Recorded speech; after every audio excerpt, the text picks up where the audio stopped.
Hello, beautiful subscribers. Welcome to my YouTube channel Advi963 Creations. Please do like, share and subscribe my YouTube channel.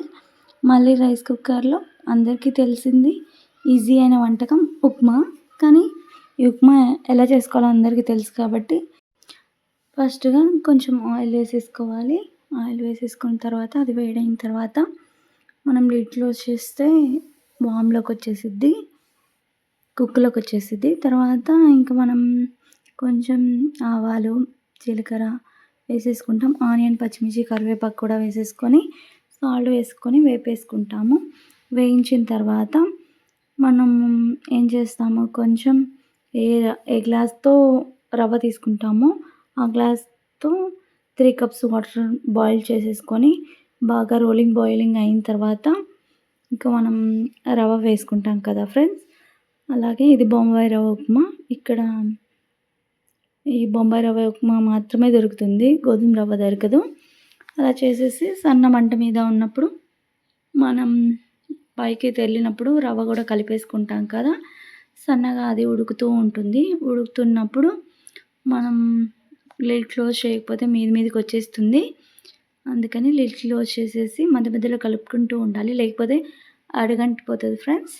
ఇదే వేడి ఉప్మా. దీంతో పాటు మీకు ఇంకో విషయం షేర్ చేసుకోవాలనుకుంటున్నాను. ఈ రైస్ కుక్కర్లో వంటలు చేస్తుంటే నాకు నా కాలేజ్ డేస్ గుర్తొచ్చాయి ఫ్రెండ్స్. ఎందుకో చెప్పమంటారా? మా కాలేజ్లో మాది యూనివర్సిటీలో కాలేజ్లో ఏంటంటే మా కాలేజీకి ఒక్కదానికే హాస్టల్ పెట్టేదానికన్నా ముందే మాకు కాలేజ్ పెట్టేవాళ్ళు. అందుకోసమని ఇంక మేము రైస్ కుక్కర్ తీసుకెళ్ళేవాళ్ళం. 2-3 మెంబర్స్ అలా కలిసి రూమ్మేట్స్ ఉంటాం కదా. వాళ్ళలో ఒకళ్ళు రైస్ కుక్కరు, ఒకళ్ళు ఇంట్లోకి సామాన్లు, ఒకళ్ళు రైస్ అలా తీసుకొచ్చేవాళ్ళం ఫ్రెండ్స్. అలా తీసుకొచ్చేసి వంట కూడా చేసుకునేవాళ్ళం. నాకు ఈ రైస్ కుక్కర్లో వండుతుంటే ఇన్ని రోజులు ఐడియా లేదు. నాకు ఈ మధ్య అది ఐడియా వచ్చి మీతో షేర్ చేసుకోవాలనుకుంటున్నాను. అప్పుడు కాలేజీలో ఉన్నప్పుడు అంటే నేను సెకండ్ ఇయర్. ఆ టైంలో మనకి వంట అంటే వచ్చు, కానీ స్టవ్ మీద చేయడం వేరు, రైస్ కుక్కర్లో చేయడం వేరు కదా ఫ్రెండ్స్. ఇంకా మళ్ళీ మన దగ్గర బౌల్స్ అట్లాంటివి ఏమి కూడా లేవు.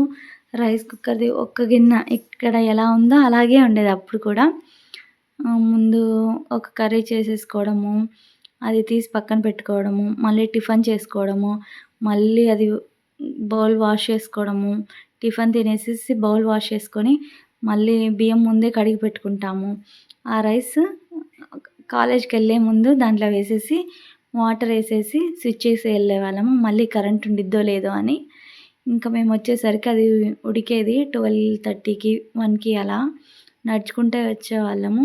మా హాస్టల్ నుంచి మా కాలేజీ ఒక 1 కిలోమీటర్ దాకా, 1 కిలోమీటర్ కన్నా ఎక్కువే ఉండొచ్చు, చాలా దూరం.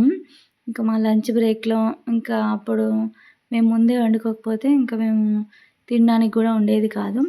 ఇంతకు హాస్టల్లో ఉన్నప్పుడైతే ఇంకా అక్కడ వాళ్ళే వండేస్తారు కాబట్టి మనం వచ్చేసి తినేసి మళ్ళీ ల్యాబ్కి టైం అవుతుంది ఆఫ్టర్నూన్. అలా వెళ్ళాము. అలా నాకు ఆ మెమరీస్ గుర్తొచ్చాయి మళ్ళీ రైస్ కుక్కర్లో వండుతుంటే. ఈ మెమరీస్ మీతో షేర్ చేసుకోవడం నాకు చాలా హ్యాపీగా ఉంది. నా కాలేజ్ డేస్ గుర్తు చేసినందుకు thanks for watching. Don't forget to subscribe.